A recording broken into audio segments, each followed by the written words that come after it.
O Lula candidato, todo o Brasil já conhece. Mas e a vida do homem Luiz Inácio Lula da Silva? Sua infância, sua família, suas lembranças. No sindicato de Osasco, quando discutíamos a festa oficial feita pelo governo no Pacaembu, eu dizia aos trabalhadores de Osasco que para cada jogador de futebol famoso que estivesse servindo de palhaço no Pacaembu, nós traríamos um dirigente sindical aqui. E que para cada um inconsciente que fosse no Pacaembu, nós traríamos 10 trabalhadores conscientes aqui.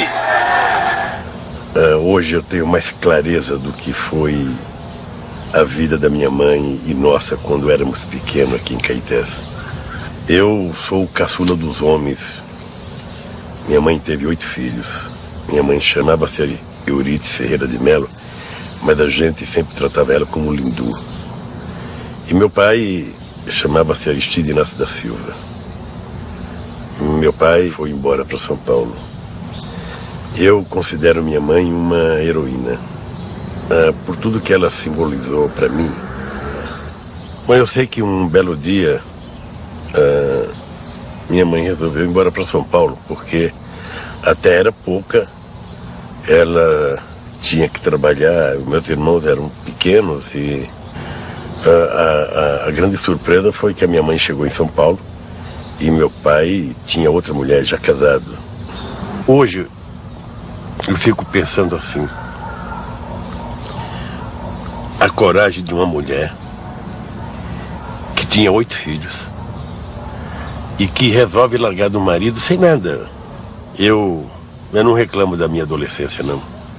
Eu engraxava sapato de manhã, às vezes engraxava de sábado para ir para o cinema no domingo. Mas o maior prazer era engraxar um sapato e comprar, chegar no bar, comprar meia bengala de pão, encher de mortadela, comprar uma tubaína e tomar aquilo. Aquilo valia... Aquilo era o meu caviar, aquilo era o meu camarão. Eu achava fantástico. Funcionário público que rouba.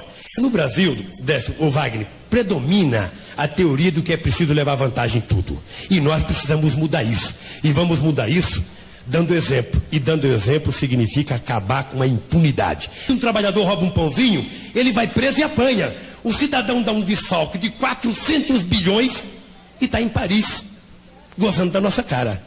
Esse cidadão tem que ser preso, esse cidadão tem que pagar pelo desfalque que ele deu. O pequeno, nós sabemos que às vezes rouba para comer, mas o grande rouba de sem vergonha e esse nós precisamos colocá-lo na cadeia. É assim que a gente vai mudar o Brasil, Wagner. A gente foi se consolidando, os irmãos todos trabalhando. Aí nós mudamos para uma outra casa um pouquinho melhor. Surgiu a oportunidade de ir para o Senai e foi o meu primeiro contato com a cidadania. Uma pessoa que teoricamente poderia estar predestinada a não ser nada, de repente eu me vi diante da oportunidade de ter uma profissão.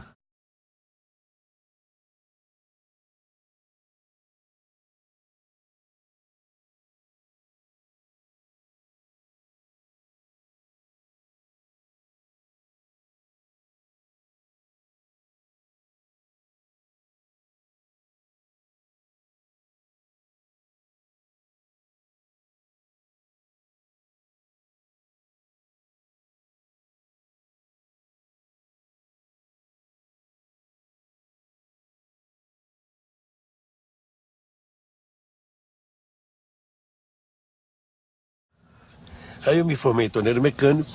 Naquele tempo, torneiro mecânico era uma profissão razoável, a gente ganhava um salário razoável. Então ficou assim, eu fui o primeiro filho da minha mãe a ter uma profissão, eu fui o primeiro a ter uma casa, eu fui o primeiro a ter uma televisão, eu fui o primeiro a ter um carro, né? Tudo por conta de uma profissão que os outros meus irmãos não tiveram oportunidade de ter. Tinha uma moça chamada Maria de Lourdes, que era muito minha amiga. Engraçado, eu nunca tinha pensado em namorar com ela. O irmão dela era meu melhor amigo, então eu tinha vergonha de falar. Mas um dia eu fui num baile e combinei com ele, eu falei, ô Jacinta, eu vou falar com a tua irmã hoje. Ele falou, fala. E eu tirava ela para dançar e não tinha coragem de falar. Ganhei coragem. Aí eu falei, olha, ô Lourdes, queria dizer para você que eu gosto de você, que eu quero namorar e tal. Ela falou, deixa eu pensar um pouco. Aí, naquele dia mesmo, ela falou, eu aceito. Aí namorei, casei, dei entrada numa casinha no Parque Bristol, em São Paulo. Em junho de 71, minha mulher morreu. Ela estava grávida já com 8 meses e pouco e ela teve uma necrose hepática. Acho que foi um sábado, eu fui no hospital, falaram assim para mim, olha, você vem amanhã e traz a roupa do bebê. Aí no domingo de manhã, eu preparei a roupinha que ela tinha comprado, levei. Cheguei no hospital, ela tinha morrido, ela é criança.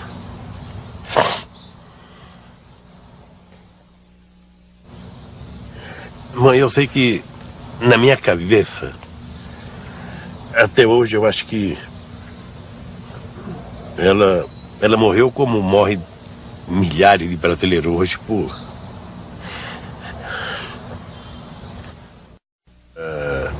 Fiquei 3 anos e meio viúvo. Depois eu tive uma namorada, dessa namorada surgiu a Lurian, que hoje é jornalista. Eu trabalhava no sindicato e eu cuidava da parte de previdência social. Eu conheci o Lula em 74. Ele já era diretor do sindicato e eu trabalhava na prefeitura de São Bernardo. Aí, quando chega essa loira na minha sala, eu sabia que ela era viúva. Aí, eu falei, puxa vida, eu preciso dizer que eu sou viúvo também. Ele pegou, deixou cair a carteirinha dele no chão para mostrar, para eu pegar e ver que ele era viúvo. Foi engraçado que ela pegou minha identidade, acho que ela percebeu a malandragem minha. Falou, você também é viúva? Eu falei, sou. E nós começamos a namorar. Nesse tempo eu tinha um TL, era chique ter um TL. Torneiro mecânico naquele tempo podia comprar um TL, eu tinha um TL azul que era... Namoramos 7 meses e casamos. Eu estava apaixonado mesmo, muita paixão por você casar em 7 meses, né? Tivemos o Fábio, que é o primeiro filho nosso, meu e dele, né? Depois nós tivemos o Sandro, que está com 23, e o Luiz Cláudio com 17. O Marcos, que é só o filho da Marisa, do primeiro casamento, aconteceu uma coisa fantástica. Ele chegou para o Lula e falou, não dava para o senhor colocar o seu nome em mim, porque todo mundo fala que você é meu pai, só que eu não tenho o teu nome. Ele acabou adotando o Marcos como filho dele. Então hoje o Marcos também chama-se Marcos Cláudio Lula da Silva. O Lula costuma falar para todos que é ele que manda na casa, mas não é verdade, quem manda na casa sou eu. Eu comparo a Marisa aquelas mãezonas italianas, sabe, que abrem os braços e colocam os filhos embaixo. Era muito rígida com os filhos. A Marisa, nós temos um problema em casa que é o seguinte, ela endurece e eu amoleço. Ela nega e eu dou. Ela fala que eu faço chantagem com a molecada, né?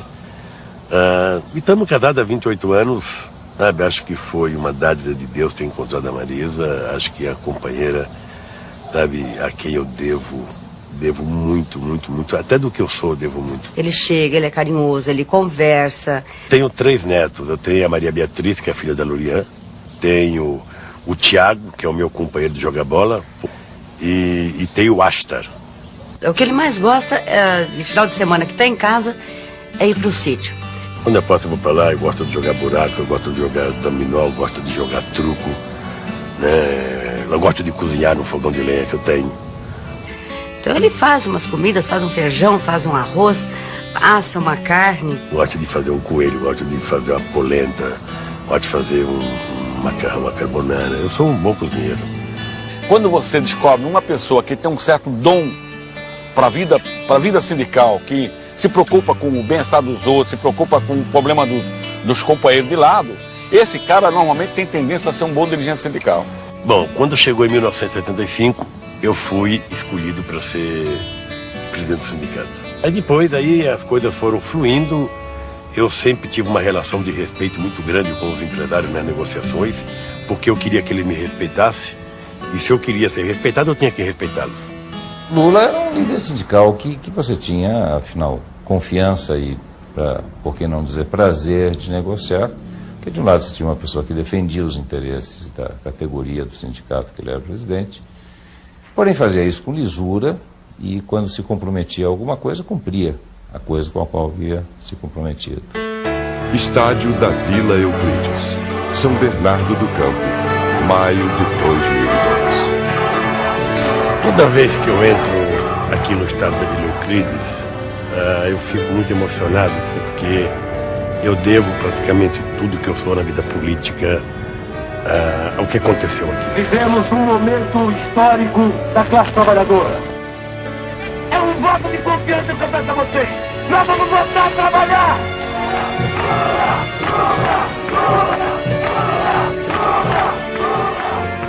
Mas os dois fatos que marcaram a minha vida e que cada vez que eu vejo a imagem eu fico emocionado foi a grande Assembleia de 1979 e a grande Assembleia que nós fizemos aqui em abril de 1980. Era um clima muito emocionado e, de repente, a gente percebe helicóptero do Exército sobrevoando as nossas cabeças aqui. E eu comecei a ficar preocupado porque se desse um tumulto qualquer, poderia o pessoal sair correndo e alguém se machucar.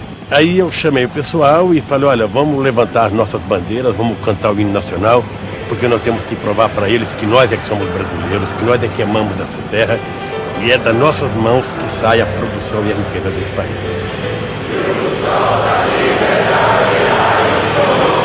Geração e até essa molecada que foi pra rua para derrubar o regime militar na campanha das diretas. Eu jamais imaginei, aos 70 anos de idade, a gente vê golpista tentando tirar uma presidenta eleita democraticamente pelo voto popular. Eu não sei quantos anos eu tenho pela frente. Depois dos 70, qualquer 6 meses, a gente dá graças a Deus. Mas ainda que eu tiver um dia, eles podem saber que esse dia será dedicado 24 horas em defesa da liberdade, da democracia e da cidadania. Esse governo tem uma qualidade, governador, que vocês não têm, porque a de vocês é privatizar, privatizar e privatizar. A nossa é investir no social e no social. E a economia brasileira nunca cresceu tanto como agora. Obviamente que eu quero que cresça mais. Seu tempo, candidato. Mas compare. Quando vocês governaram o Brasil, vocês não acreditavam que o Brasil pudesse crescer. Vocês não resolveram um gargalo neste país. Nós agora estamos com 17 portos fazendo dragagem e modernizando esses portos. Coisa que não estava sendo feita. É que vocês pensavam pequeno. Vocês pensavam o Brasil apenas exportando para os Estados Unidos e para a União Europeia. E eu quero o Brasil exportando para o mundo inteiro. Para o mundo inteiro, para o Caribe, para o Oriente Médio, para a África, para a América do Sul, para todo mundo. E agora mais, vamos exportar álcool, vamos exportar biodiesel, vamos exportar até produtos eletroeletrônicos agora, nós vamos aumentar as exportações. Essas coisas, é que eu acho que você precisa compreender, porque governar o Brasil exige um pouco mais de visão de Brasil. O fato concreto e objetivo é que o Brasil melhorou. Reconheça pelo menos alguma vez, o Brasil melhorou. As pessoas estão comendo mais, as pessoas estão construindo mais, as pessoas estão trabalhando mais, as pessoas estão vivendo com mais dignidade e mais respeito nesse país. Os pobres desse país deixaram de ser coadjuvantes para bater palma para candidato. Eles estão hoje tendo acesso às coisas que eles não tinham. Reconheça isso, Alckmin. Não custa nada para você. Você é um homem bem informado. Não faça o papel pequeno de um candidato que fica apenas reclamando. Reconheça o que foi feito e vamos fazer a partir dali, porque eu posso fazer mais. Eu posso fazer mais. Aprendi. A política externa brasileira é uma política externa ousada. É uma política externa que fez com que o Brasil deixasse de depender apenas de 2 blocos, seja a União Europeia ou os Estados Unidos, para se expandir para o mundo. Ela é tão fracassada que nós saímos de 60 bilhões de dólares para 134 bilhões de dólares de exportação. Ela é tão fracassada que hoje a América Latina é o maior centro comprador do Brasil. Nós temos superávit com o México de quase 3 bilhões e meio, com a Venezuela de quase 2 bilhões e meio de reais. Nós nos abrimos para a África, que antes os defensores da tua política externa viravam as costas. Nós nos voltamos para o Oriente Médio. Eu lembro esse teu discurso, eu lembro de um menino na feira que nós fizemos no Oriente Médio, falou para o fulano, você está gastando 500 mil reais, 500 mil dólares para fazer uma festa? O fulano falou, espere para saber quanto que a gente vai vender. Só em 2 dias venderam 50 milhões de dólares. Alckmin, se tem uma coisa que o Brasil tem correto e você deveria valorizar, para não ser saudosista, para não ser daqueles que ficam achando, bom, nós precisamos bater na Bolívia, precisamos bater na Venezuela, precisamos bater na Argentina e só podemos aceitar o que os Estados Unidos querem. Esse país conquistou autoridade moral.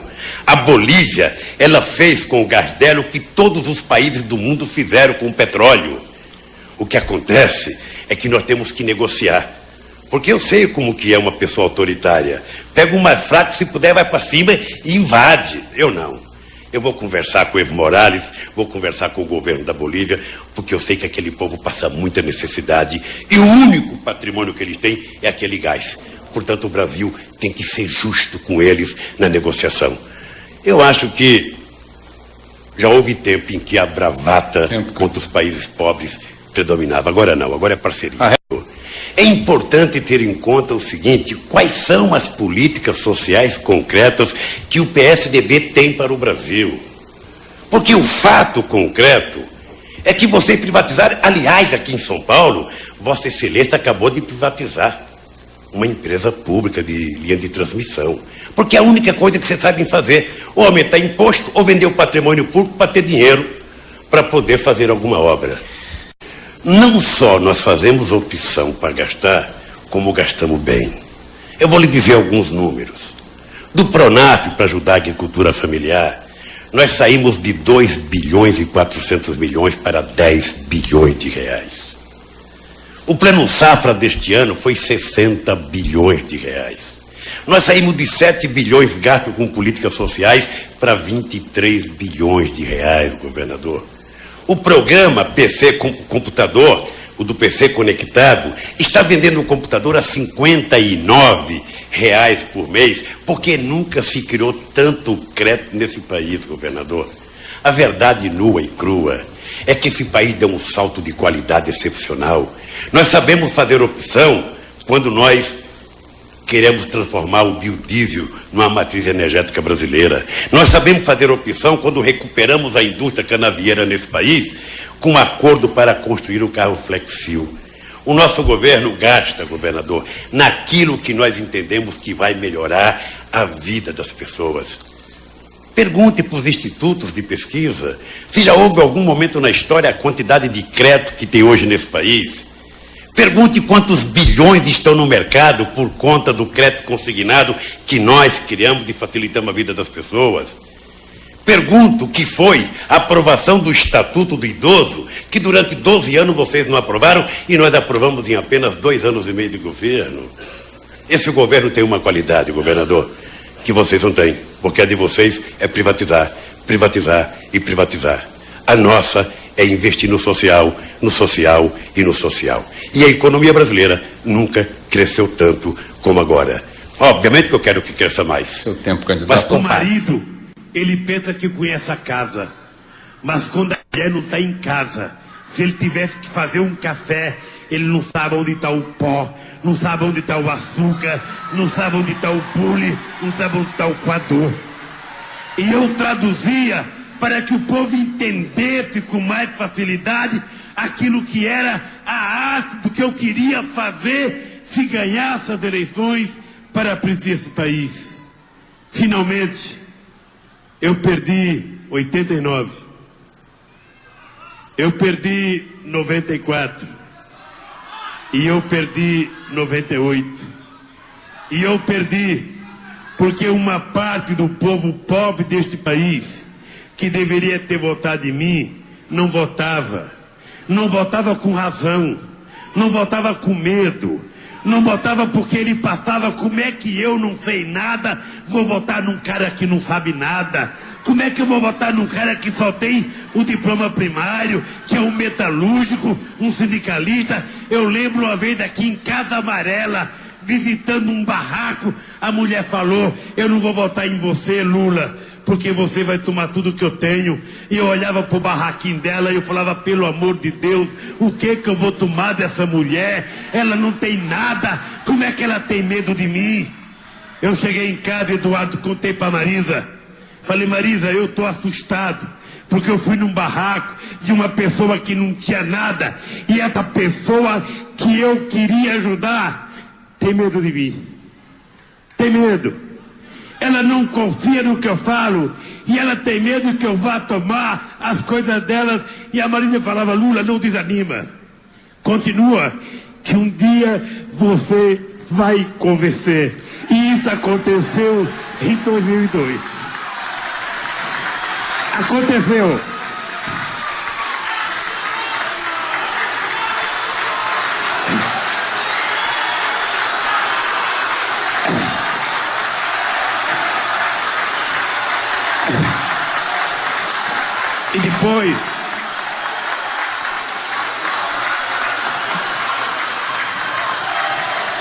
E depois, eu tinha uma outra dúvida. Eu ganhei as eleições. E aí eu comecei a ficar preocupado. Qual era a preocupação? Será que eu tenho condições de governar esse país? Será que eu vou conseguir dar conta do recado? Eu tinha vezes que eu deitava com a Marisa lá no Palácio da Alvorada. Eu falava, Marisa, será que é verdade que a gente está aqui? Nós estamos dormindo nesse quarto que dormiu tantos presidentes. Nessa cama, Marisa, será que é verdade? E aí, aconteceu quase que uma coisa sagrada para mim. Eu descobri que eu tinha que provar a mim mesmo que eu tinha competência. E eu tinha que provar a mim mesmo que eu não podia falhar. Porque se eu falhasse, não era o Lula que tinha falhado. Porque se eu falhasse sozinho, não tinha importância nenhuma. Acabou o Lula, vem outro. É que se eu falhasse, quem falhava seria a classe trabalhadora, seriam os pobres desse país que iriam provar que não tinham competência para governar. E aí, tomei como decisão não falhar. E trabalhei. Eu duvido que tenha um presidente da República deste país que tenha trabalhado o tanto que eu trabalhei, que tenha viajado o tanto que viajei, que tenha cumprimentado as pessoas o tanto que eu cumprimentei. E não faço isso à toa, faço isso porque eu quero sentir o pulsar do coração, da alma e da mente de cada mulher e de cada criança desse país. Do último debate desta campanha eleitoral, para as últimas palavras dos dois candidatos. Por sorteio, vai falar em primeiro lugar o candidato Fernando Collor de Mello e por último o candidato Luiz Inácio Lula da Silva. Cada candidato vai ter 3 minutos para falar. A palavra é sua. Bem, minha gente, mais uma vez o outro candidato teima em mentir.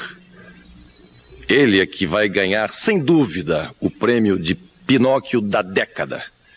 Ele afirma que eu chego aqui com 10 jatinhos. Não coma pela mão dos outros, deputado. Eu cheguei aqui num avião, na companhia da minha mulher, na companhia do deputado federal Renan Calheiros e de mais 3 assessores. A minha campanha, deputado, ela vem sendo tratada por abnegados. Eu garanto que o dinheiro que está me permitindo fazer esta campanha não veio de negociata com a Shell, não veio de operação ilegal com videopôquer. Como vereador do seu partido aqui de São Paulo, secretário de esporte, está indiciado por crime de estelionato. Ele tem uma sala de bilhar e nos fundos da sala de bilhar tem máquinas de videopôquer programadas 95% para ganhar. O meu dinheiro, deputado, não vem da CUT, não vem das contribuições generosas dos sindicatos da Europa. O meu dinheiro não vem das propinas recebidas aqui e acolá pelas denúncias sempre presentes nos jornais de prefeitos do PT. Portanto, deputado, cuidado, não coma pela mão dos outros. Mas ao final dessa minha participação, minha gente, eu gostaria de transmitir a todos vocês a minha enorme confiança de que continuaremos juntos no próximo dia 17. Sim, no dia 17 nós vamos dar um não definitivo à bagunça baderna, ao caos, à intolerância, à intransigência, ao totalitarismo, à bandeira vermelha. Vamos dar sim à nossa bandeira, essa que está aqui, a bandeira do Brasil, a bandeira verde, amarela, azul e branca. Vamos cantar o nosso hino nacional e não a internacional socialista. Vamos fazer deste Brasil um país digno dos seus filhos, que trabalham, que querem prosperar, que querem a justiça social, que nós iremos alcançar, minha gente. Eu quero agradecer a todos vocês por essa manifestação de apoio a um jovem que saiu de um estado pequeno e sofrido do Nordeste, mas que nunca curvou a sua cabeça a esses ditadores de plantão que tomaram de assalto o Palácio do Planalto e que, se lançando na política nacional, hoje recebe o reconhecimento da imensa maioria. E nós somos a maioria, minha gente, deste querido Brasil. Vamos juntos para a vitória. Já vencemos uma vez, vamos vencer a segunda. A partir de amanhã até o dia 17, todo mundo nas ruas, cantando, gritando, vibrando, falando do nosso programa, falando das nossas propostas. Vamos todos à rua para levantar a bandeira do Brasil, cantando o nosso hino nacional e dando o grito da vitória. Muito obrigado a vocês, minha gente. Candidato Luiz Inácio Lula da Silva, para os mesmos 3 minutos. Vocês estão lembrados que no debate anterior eu tinha feito um desafio ao meu adversário, de tanto ele falar das prefeituras, para ele trazer 10 prefeituras deles ou trazer 10 prefeituras nossas, para ver quem é que paga melhor, quem é que dá melhor assistência. Qualquer prefeitura. Eu amanhã estou com esse estudo feito, comparado, já que ele não fez, e vou entregar para a imprensa amanhã um comparativo das nossas prefeituras e da dele. A segunda coisa é que o nosso adversário, ele traz dentro de si ainda o ranço do regime militar. Porque ele faz um julgamento precipitado. Ele, por exemplo, diz que o companheiro Juarez está medido no jogo do vídeo poker, sem levar em consideração que isso é uma inverdade, já está inclusive provado com documento assinado pelo verdadeiro dono. Ele sequer espera a pessoa ser julgada para tentar prejulgar as pessoas e incriminar as pessoas. Mas isso faz parte de um aprendizado do regime militar. E eu estou habituado a isso. A segunda coisa é que ele faz questão de dizer que sabe de onde veio o dinheiro da minha campanha. Mas não disse de onde é que veio dele. E lógico que ele não podia vir em 12 jatinhos, porque ele não foi esquartejado para colocar um pedacinho em cada jatinho. Ele veio em um, mas veio 11 de bate-pau atrás dele, como é comum, como foi assim em outras cidades. Eu queria terminar essa campanha dizendo aos eleitores uma coisa que eu considero fundamental. No dia 3 de outubro de 1960, houve as últimas eleições para presidente da República. Eu tinha 15 anos de idade. Estava para começar a iniciar a minha atividade de estudante do Senai para fazer o curso de torneiro mecânico. Eu jamais imaginei chegar onde cheguei. Eu jamais sonhei poder disputar as eleições para presidente da República, porque nós, que pertencemos à classe trabalhadora, sabemos perfeitamente bem que a nossa luta titânica é para escapar da fome, é para escapar do desemprego, é para escapar da favela ou debaixo de uma ponte. Em função não de méritos pessoais, mas em função da competência de uma categoria profissional, em função da competência de milhares de brasileiros, em função da competência dos partidos com que eu me orgulho de estar aliado, eu estou hoje disputando a presidência da República para ganhar as eleições dia 17. E eu queria terminar minha fala dizendo para vocês, já falando como presidente da República, porque estou convencido que assim o será dia 17 de dezembro. Eu estou convencido que o Brasil tem jeito. Estou convencido que o Brasil pode ser recuperado. Estou convencido que o Estado pode assumir um papel correto de fazer com que a riqueza produzida pelo Estado seja distribuída de forma justa para toda a sociedade. O nosso PIB continua quase que estagnado de 338 bilhões de dólares. É preciso, para distribuir renda, fazer esse PIB crescer. E para que o produto interno bruto possa crescer, para ter mais dinheiro para distribuir, é preciso que a gente convença os empresários a investir no setor produtivo. É preciso que, de uma vez por todas, se acabe com a especulação. É preciso que as pessoas não invistam no dólar, não invistam no ouro, não invistam no ovo, invistam na produção. Invistam na produção de roupa, na produção de sapato, na produção de máquina, na produção de carro, na produção de navio, na produção de coisa que gera emprego. Esse Brasil nós vamos criar. Esse Brasil da decência, esse Brasil que vai acabar com a fome, com o desemprego, esse Brasil de alguém que saiu do Nordeste, mas não saiu para ir morar num palacete no Rio de Janeiro para estudar nas escolas mais finas do Rio de Janeiro. Esse brasileiro que saiu do Nordeste para não morrer de fome, vai voltar para o Nordeste, para junto com os nordestinos, acabar com a fome do Nordeste e acabar com a fome desse Brasil. Muito obrigado, e eu espero que a minha participação nesse debate possa ter contribuído para dizer que o famoso caçador de marajá não passa de um caçador de maracujá. Estamos encerrando o segundo e último debate dos presidenciáveis no segundo turno. Foram 2 grandes momentos na vida política do país, que a televisão registrou com a participação em pool das 4 maiores redes de televisão do país. As redes Bandeirantes, SBT, Manchete e Globo agradecem aos partidos políticos dos 2 candidatos e, em especial, aos 2 candidatos, o senhor Luiz Inácio Lula da Silva e o senhor Fernando Collor de Mello, e agradecem, sobretudo, ao povo brasileiro pela prova de confiança que acaba de dar a televisão. Nossos registros, neste momento, estão com uma extraordinariamente elevada audiência a essa hora da noite. De nossa parte, acreditamos ter dado a nossa contribuição ao aperfeiçoamento da democracia no Brasil. Boa noite. Se vocês acharem que dá para levar essa greve, se vocês entenderem que dá para continuar isso, se caso houver intervenção na diretoria do sindicato, vocês se manterem coesos mesmos, e aí é necessário a verdade de cada um. É necessário a verdade de cada um de vocês. Ninguém pode falar mais do que aquilo que ele pode fazer. Se vocês se manterem coesos, eu não tenho dúvida que vocês vencerão, mesmo sem a diretoria do sindicato. Por isso é que eu perguntei para vocês se há condições de continuar essa greve coesa do jeito que está.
Vocês sabem de que eu fiquei praticamente 2 dias sem manter nenhum contato com os trabalhadores, porque o nosso sindicato sofreu uma intervenção federal.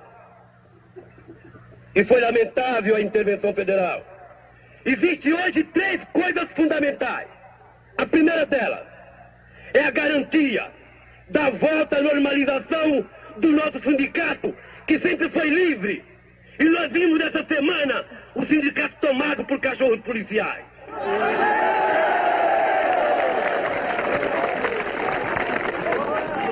Existe uma outra coisa mais importante ainda, que é a reabertura das negociações.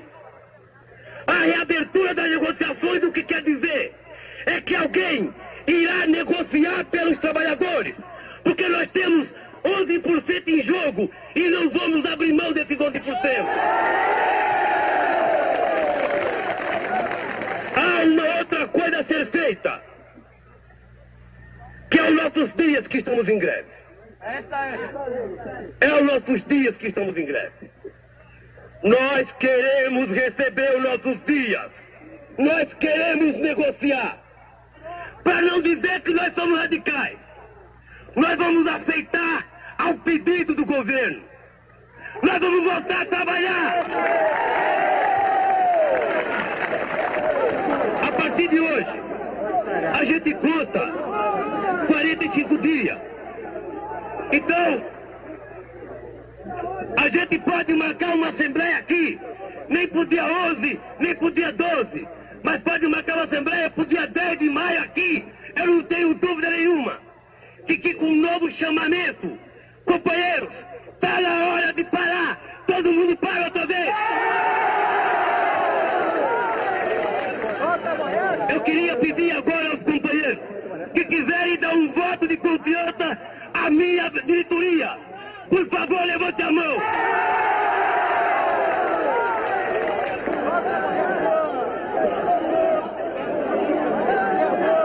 Companheiro, companheiro.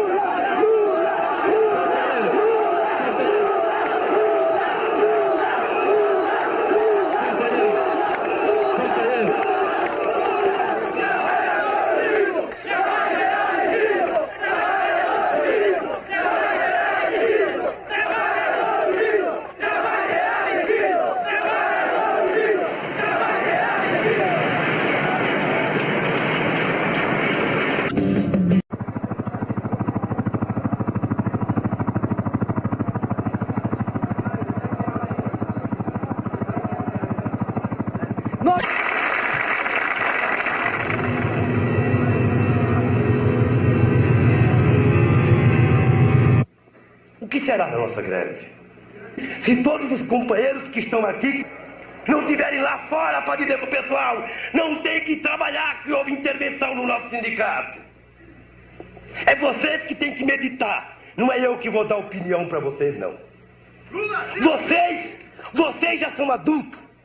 E é por ser adulto que nós estamos fazendo o que estamos fazendo. É vocês que têm que meditar. Aonde vocês são mais importantes. Eu já disse para vocês de que sindicato não é esse prédio. Sindicato é cada um de vocês na máquina de vocês.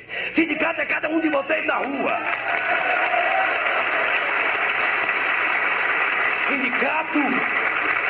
Sindicato é cada um de vocês aonde vocês estiverem.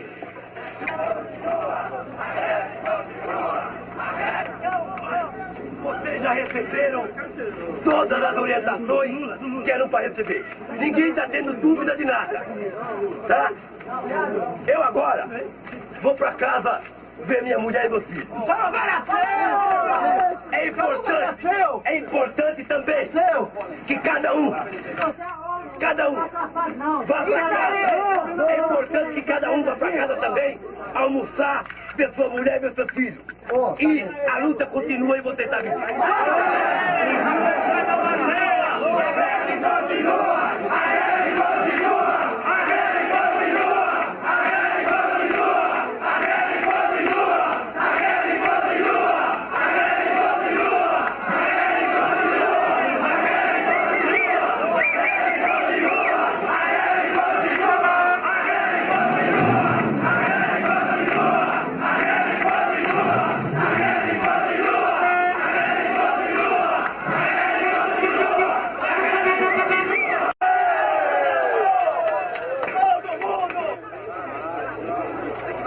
Pessoal, eu gostaria que vocês pensassem, como sempre pensaram, em todos os atos que nós fizemos aqui.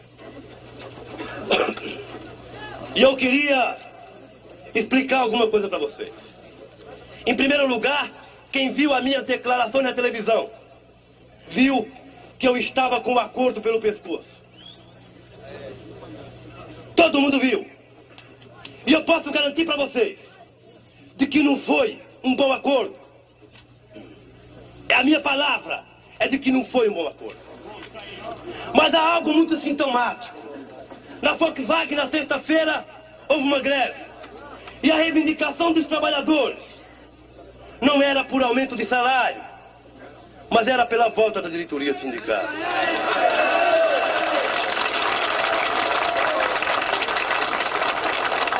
A volta da diretoria do sindicato é uma atitude meramente política. E eu falo para vocês, Eu não vou pedir para os trabalhadores fazerem greve segunda-feira. E vou explicar o porquê. E eu gostaria que vocês prestassem atenção numa coisa. Porque de nada adianta a gente falar, às vezes, até contra aquilo que a gente está pensando. Uma greve amanhã, ela representa, e eu vou explicar o porquê, uma derrota da classe trabalhadora. E eu vou explicar o porquê. Vai exatamente pelo seguinte: nós não vamos ter mais campo para nos reunir, não vamos ter mais sindicato e não vamos ter mais igreja. Nós vamos fazer uma greve de 2 dias. E depois de 2 dias, nós voltamos a trabalhar de cabeça baixa. E eu gostaria que cada um, na hora de votar, pensasse no amanhã. Pensasse no filho, na esposa e pensasse em si mesmo. Eu acho que existe tática. Eu acho que existe momentos. E nós precisamos criar essa tática e esse momento. Então o que nós precisamos é não jogar o trabalhador numa luta inglória. E eu, que invoquei vocês a fazerem greve, nós que brigamos aqui durante 15 dias consecutivos, nós que brigamos durante 45 dias, eu quero dizer a vocês de que a greve segunda-feira não é importante. Politicamente, não é importante a greve segunda-feira. Ela será importante qualquer outro dia. E qualquer outro dia, nós estaremos dispostos a fazer uma greve. Então, eu gostaria de pedir aos trabalhadores que quisessem me dar um voto de confiança à minha diretoria do sindicato. É que aprovassem o acordo que é péssimo, mas que nós precisamos brigar pela volta da diretoria do sindicato. Companheiros que forem favoráveis e que quiserem desse voto de confiança, levantem a mão. Eu acho que não há dúvida.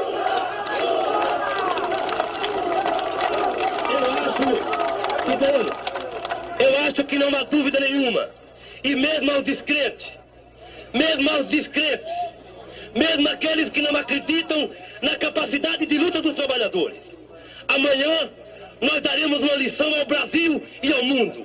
Nós voltamos a trabalhar com tranquilidade. Mas num determinado dia, nós vamos voltar a agir, e agir com força total. É isso que eu proponho aos trabalhadores.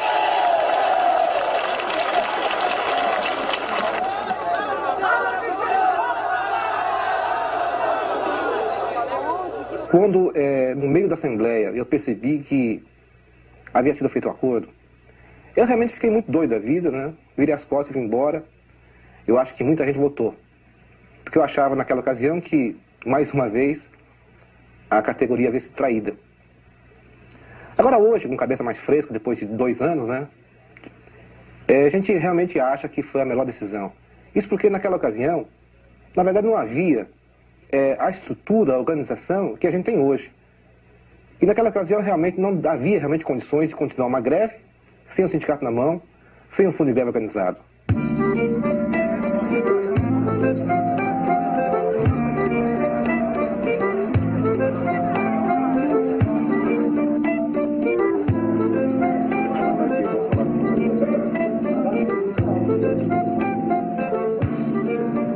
De maio, é suspensa a intervenção. 11 dias depois, a categoria realiza uma assembleia para reassumir seu sindicato.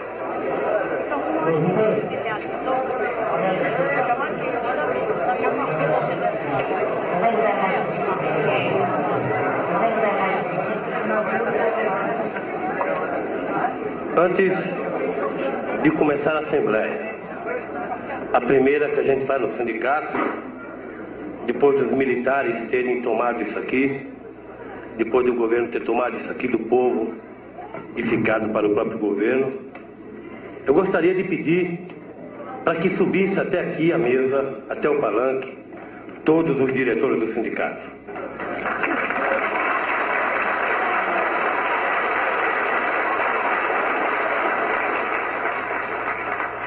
Essa diretoria, que um a um dos seus membros foram escolhidos por mim. Um a um dos seus membros estão aqui hoje porque receberam o voto livre e direto de vocês.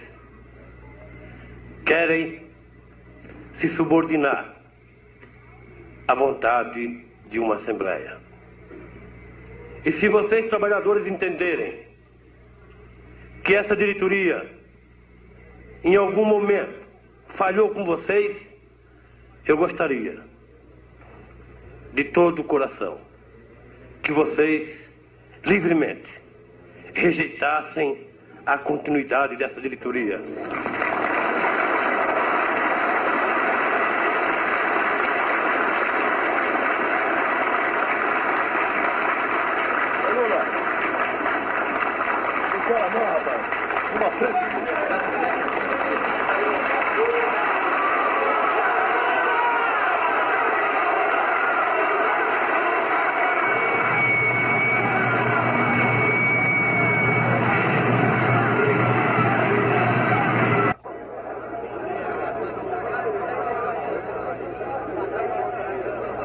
De março de 1980.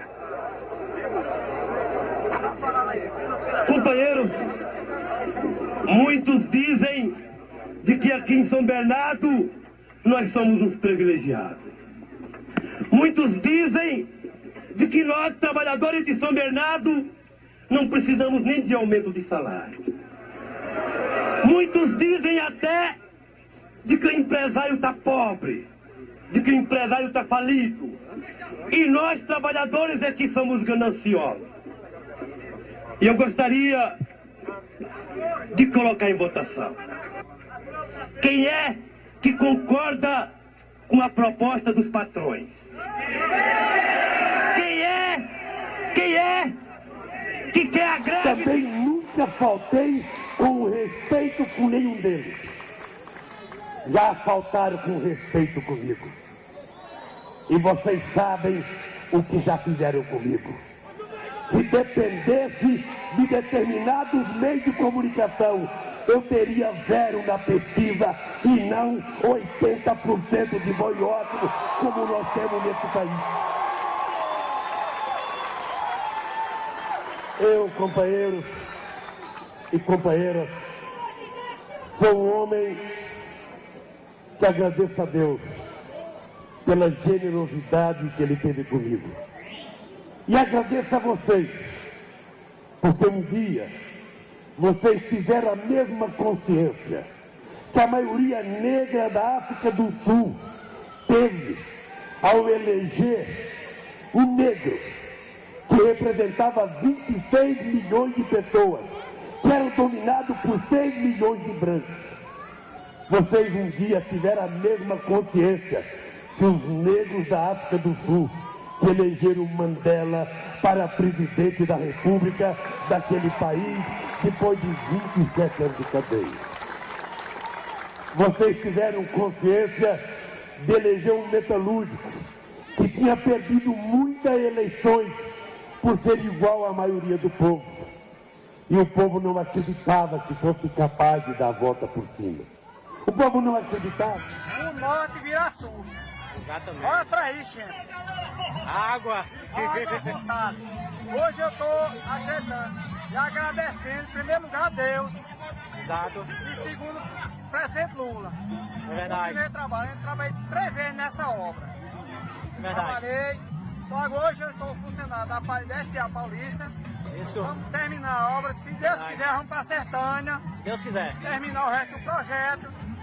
Verdade. Mas estou muito feliz. E agradecer ao presidente Lula, em primeiro lugar. Verdade, em verdade. segundo lugar, presidente Lula. Em primeiro lugar, o nosso Deus. Verdade. Em primeiro lugar, Deus, e em segundo lugar, presidente Lula. E ver isso, o norte virar sul. É verdade. Eu queria que um dia o presidente Lula viesse, mandasse mesmo um drone para filmar, para mostrar ele o que foi que ele fez pelo nordestino.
verdade. E o nordestino merece. O que ele fez, nós vota nele. 100% nordestino vota em Lula. 100% vota nele. Na minha casa, 100% vota nele. É verdade. Se não votar, vai ser demissão. Não faz parte da minha família.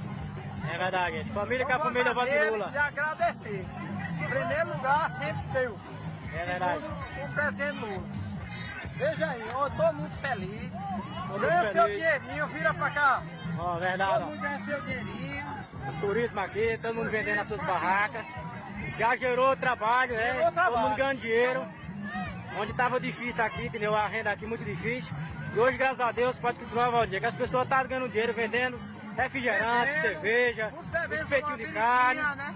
Isso, normal, que é lei. Exagera, isso é normal, né? Muita emoção, né? Que o pessoal exagera até fora da conta. Mas vamos agradecer em primeiro lugar a Deus e o presidente Lula e ver o mar, virar, o sertão virar mar. Pode virar a cama lá pra lá, gente. Isso, verdade, vai imensidão de água. O sertão vira mar. Porque nós aprendemos a vida inteira que nós éramos seres inferiores.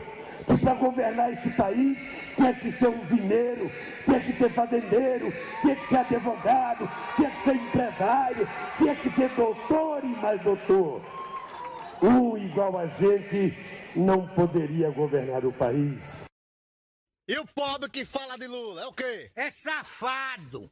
Que pobre, nunca teve nada, vivia com fome, limpando a bunda, até com folha. E hoje é com papel higiênico e só quer do bom.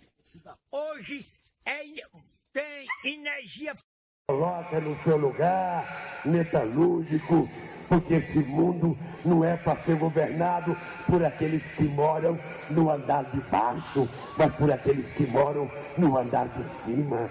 É assim que a escola ensinou, é assim que a sociologia ensinou, é assim que nos ensinaram a vida inteira. Até que um dia, eu lendo um poema do Vinícius de Moraes, um operário em construção, eu aprendi que um operário poderia dizer não. E quando ele disse não, a lógica perversa que estava montada nesse país. Então é o seguinte, eu voltei a voar outra vez. Então, é o seguinte.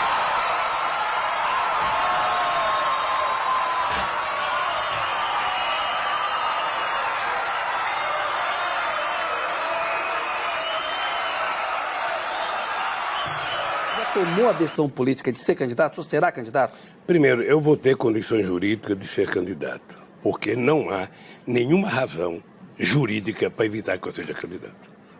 Aí seria melhor eles terem coragem de dizer o seguinte, olha, vamos dar o segundo golpe nesse país e não vai ter eleição em 2018.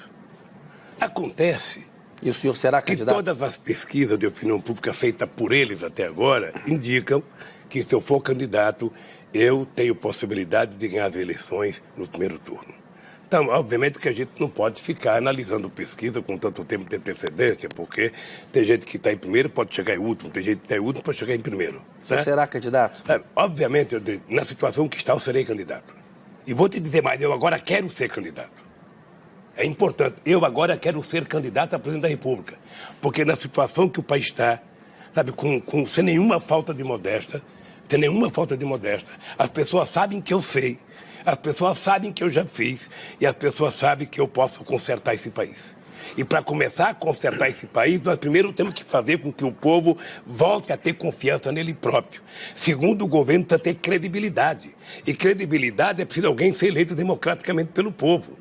Então, eu sei, e eu digo para todo mundo, quer resolver o problema do país? Vamos incluir os pobres outra vez no orçamento.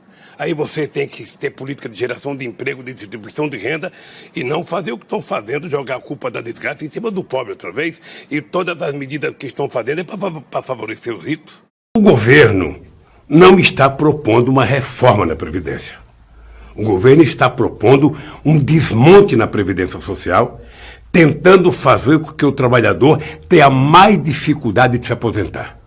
Na verdade, o governo não mexe em nenhuma categoria especial. Ele está tentando jogar culpa nas costas do povo trabalhador, do povo mais pobre, o trabalhador rural, o portador de deficiência física, o trabalhador que é o salário mínimo, até porque o governo não tem nem noção do significado dos aposentados no interior desse país. De vez em quando é preciso fazer uma reforma para ajustar a Previdência à melhoria da qualidade de vida das pessoas, à longevidade. Antigamente uma pessoa se aposentava, vivia 10 ou 15 anos, hoje a pessoa vive 40 ou 50 anos aposentada. Então é importante que a gente de vez em quando faça um ajuste, mas não uma reforma na Previdência para justificar a solução fiscal desse país. Se a gente quiser resolver o problema financeiro da Previdência, a solução é simples. E nós já fizemos isso de 2004 a 2014. Quanto mais emprego você gerar, quanto mais aumento de trabalhadores os trabalhadores tiverem, quanto mais aumento tiver o salário mínimo, quanto mais gente for formalizada, mais dinheiro a Previdência vai arrecadar. É por isso que entre 2004 e 2014 ela foi superavitária. A Previdência não pode ser, discutida a reforma dela para resolver o problema fiscal do governo que não tem coragem de propor um aumento de imposto para os ricos pagar mais, inclusive os exportadores de commodity. Então, os trabalhadores têm que saber de uma coisa. Não houve um golpe nesse país para favorecer os trabalhadores. E nem as pessoas querem fazer reforma pensando em ajudar o trabalhador. Tudo o que eles pensam, e sempre foi assim na história do Brasil, é tentar tirar direito dos trabalhadores brasileiros. Por isso, companheiros e companheiras, nós não temos outra solução.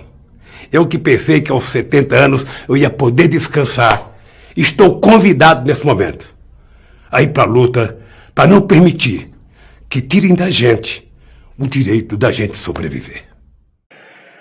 Para que o povo possa, na verdade, ser o senhor da razão dessa disputa.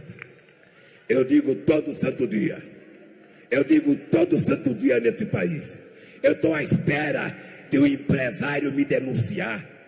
Eu estou à espera que eles digam se tem R$1 na minha conta, porque se tiver, eu não preciso nem me defender. Eu duvido que algum deles seja melhor ou igual a mim. Duvido. Portanto, eu quero dizer para todo mundo que eu aprendi a andar de cabeça erguida nesse país. Eu aprendi a andar de pescoço esticado, não por arrogância, por necessidade de sobreviver. Eu venci os preconceitos nesse país. Eu quero dizer para eles, se vocês querem me prejudicar, pelo amor de Deus, criem vergonha, não prejudique 204 milhões de pessoas porque querem me prejudicar. Eu nem sei se estarei vivo para ser candidato em 2018. Mas eu sei que os que eles querem é tentar evitar que eu seja candidato. E está longe para definir candidatura. Está muito longe para definir candidatura. Só quando tiver a convenção do partido. Agora, Ricardo, eu quero olhar na tua cara como companheiro. Olhar na cara desse povo. Olhar na tua cara, Dilma, e dizer, eles peçam a Deus para eu não ser candidato. Porque se eu for, é para ganhar as eleições desse país e voltar esse país a ter alegria, a ter felicidade e o povo a sonhar com emprego e com salário. Pelo amor de Deus, não prejudiquem o povo brasileiro. O povo não merece a safadeza que ele está sendo vítima. Não prejudique a aposentadoria do povo brasileiro. Não mexe na legislação trabalhista para prejudicar o povo. Porque somente